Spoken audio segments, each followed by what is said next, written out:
Laçın, Şuşa, Xocalı, Füzuli və Cəbrayıla qayıdan daha 24 sakinə özü məşğulluq proqramı çərçivəsində avadanlıqlar təqdim edilib.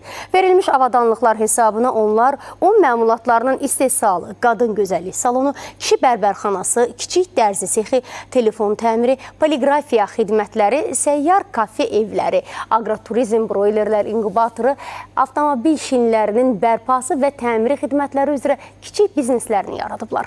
Aktivlər təqdim edilən sakinlərlə görüş olub, onların yeni qurduqları təsərrüfatlarla bağlı gələcək planlarına dair fikir mübadiləsi aparılıb.